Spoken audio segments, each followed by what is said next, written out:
I'm Michael Martinez, and you're about to listen to an AI-generated discussion of my article, How Many Roads Led into the Shire? It took a few attempts to get the AI host to stay on track with this one. They seem to have as much trouble pronouncing English compound words like Haysend as they do with Elvish words like Arthedain, but I think overall it's pretty intelligible. The LLM also came up with an interesting phrase, ghost roads, that's not in the article, but it's appropriate because of the context of what the hosts were discussing, so I left it in there. Welcome to the deep dive. Hello. This is where we take a specific source, or maybe a stack of them, and really jump right in. Yeah, pull out the interesting bits, the core ideas, help you get informed, maybe see it a little differently. Think of us as guides, really, and not just summarizing, but helping you understand what's actually important or, surprising in the material. Exactly. And for this deep dive, we're looking at a question that seems really simple at first glance, especially if you know your Tolkien. Right. How many roads actually led into the Shire? That cozy, quiet corner of Middle-earth, you think you know it. Your first thought might be, well, isn't there just, the one main way? Mm-hmm. But like so much with Tolkien, the answer's got layers. It reveals this whole history kind of buried just under the surface. And the source we're digging into today is an article by Michael Martinez. It's on the Middle-earth and J.R.R. Tolkien Blog, specifically called How Many Roads Led into the Shire? Yep. And our mission really is to unpack what that article uncovers. It's not just counting gates. No, it uses textual evidence from Lord of the Rings, other writings, to look at the known entrances, sure, but also the possible ones, the historical echoes. So just take a second. Maybe picture the Shire in your mind. How do people get in and out? Is it just that one bridge, a couple of paths? Let's see what the article tells us about the realities of getting into the Shire. Okay, so the article kicks off by reminding us of something pretty fundamental, historically speaking. Which is? The Shire wasn't just some empty patch hobbits stumbled upon. It was ancient land. It was once part of the kingdom of Arnor. The big northern kingdom of men. Right. And that's huge because ancient kingdoms, they don't exist in isolation. They had roads, connections, arteries of travel and trade. So that history alone suggests there might be older routes, maybe totally forgotten by the Third Age, but paths that once led into or through that area. Exactly. It anchors the Shire in Middle-earth's deep past right from the start. Its land holds more than just Hobbit history. Okay, so let's unpack what the article identifies as the main ways in, specifically the end of the Third Age, the time of the Lord of the Rings. Martinez says there seem to be at least 3 significant routes used then. Right, 3 main ones. And the most obvious, the one everyone knows. The Brandywine Bridge. The big one. Clearly used by hobbits, but the article reminds us, also key for outsiders, dwarves especially, traveling that east-west road. It's the main highway connection, basically. The primary way in from the east. Okay, what's the second one the article highlights? That would be on the west side of the Shire. The west. Yeah, that feels a bit less central in the story. Until the very end, maybe. That's true. The article places this road south of the White Downs, heading out towards the Tower Hills and ultimately Mithlond. The Grey Havens. Yep, the Grey Havens on the coast.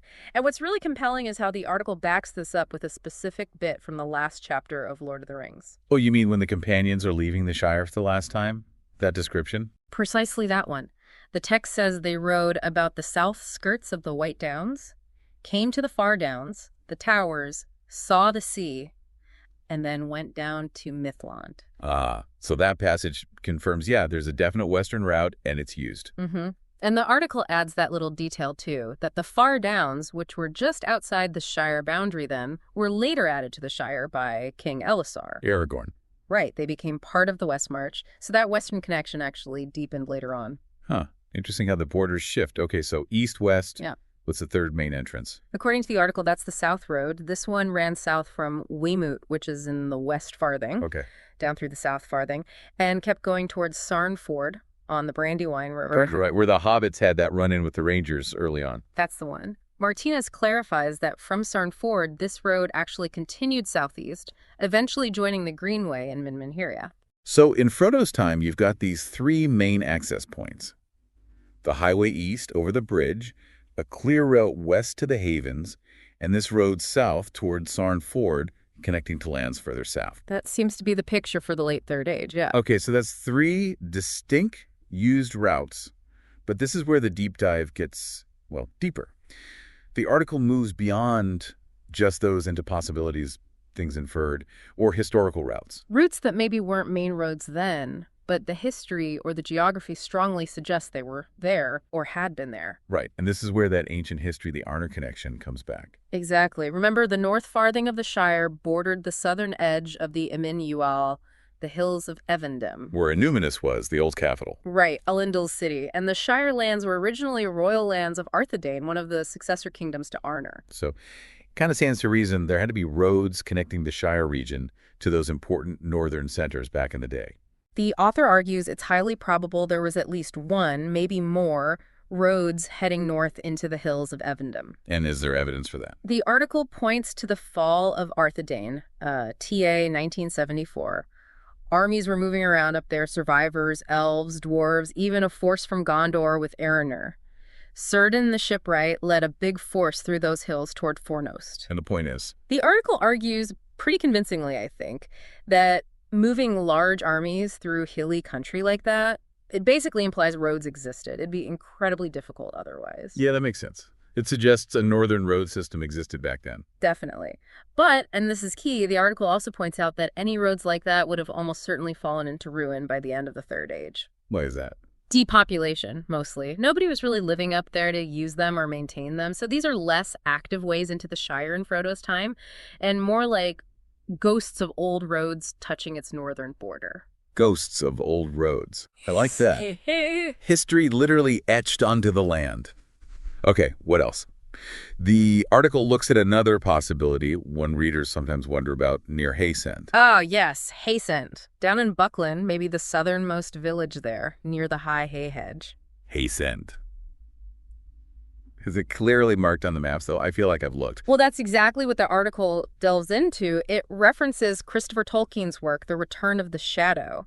Apparently, Christopher Tolkien found a rejected page from his father's drafts that mentioned a road going from the Brandywine Bridge down to Standelf and then continuing to Haysend. There's always a bud with draft material, isn't there? Usually. In this case, the maps Tolkien's own and the published ones Christopher made, they don't actually show that road going all the way to Haysend. And Haysend isn't marked as a village on those maps either. So maybe not a road through Haysend in the final picture. Seems unlikely as a major road, yeah. Okay, so if not a road, what about just a crossing point? Yeah. Like a ferry? The article considers that too. It suggests maybe a ferry across the Brandywine River at Haysend, connecting it over to Deefallow in the Shire proper. Okay.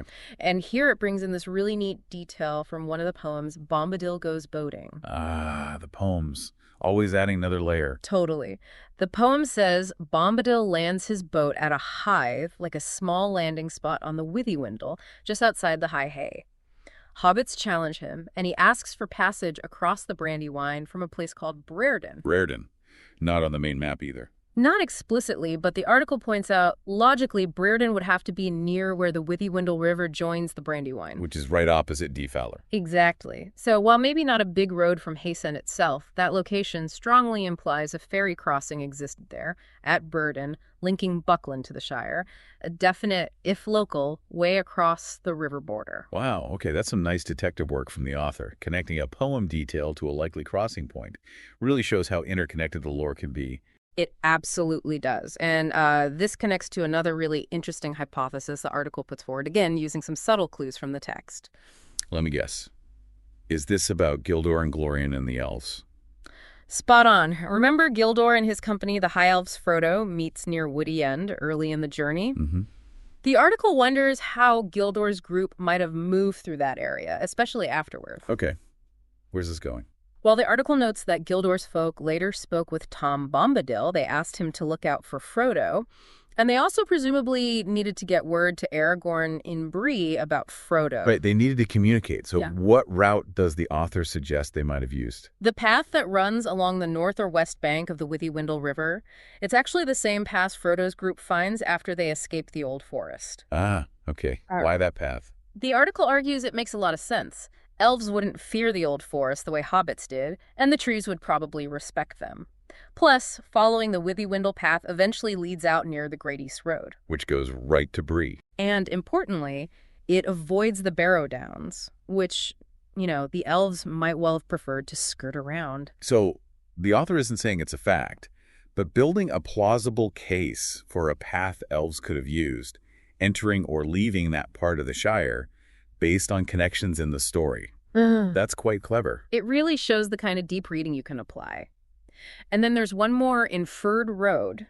The article mentions one heading west from the West Farthing, but towards the southern Eared Lewin. The Blue Mountains, where the dwarves lived. Exactly. Given how many dwarves lived in the Blue Mountains or traveled east from there, the author suggests there must have been some kind of road connecting the West Farthing towards their settlements or mines. Maybe it branched off the main road to Mithlond. So this is more of an inference based on logic. Dwarves nearby need roads rather than a specifically described route in the book. Pretty much. It's based on geography, population, common sense travel needs. Okay, so let's try and wrap our heads around this.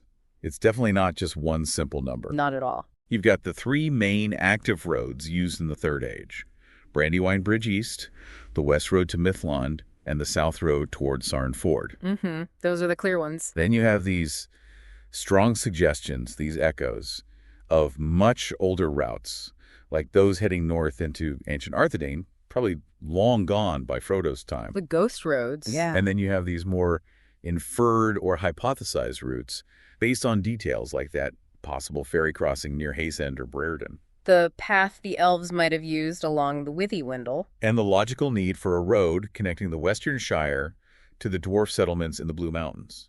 So bringing it all together, what the article really shows, what Michael Martinez lays out, is that Tolkien didn't give us a numbered list, no. But he clearly envisioned the Shire, even though it felt isolated later on, as a place with layers of paths and roads. Absolutely. Some were crucial for Third Age travel, others were like remnants, literal or figurative, of older, bigger road systems from when this land was part of powerful kingdoms. It's a brilliant illustration of how the past is just physically built into the landscape of Middle-earth, even in a place that seems so quiet and pastoral.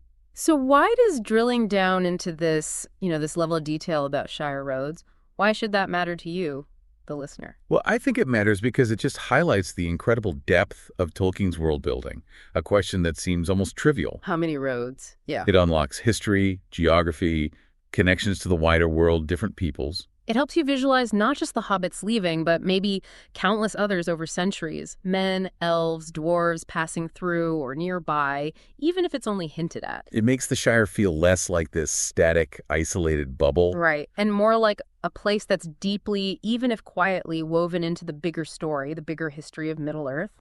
It helps you grasp that balance between its later seclusion and its much older, more connected past. Yeah, that feels like the core insight the article delivers, doesn't it?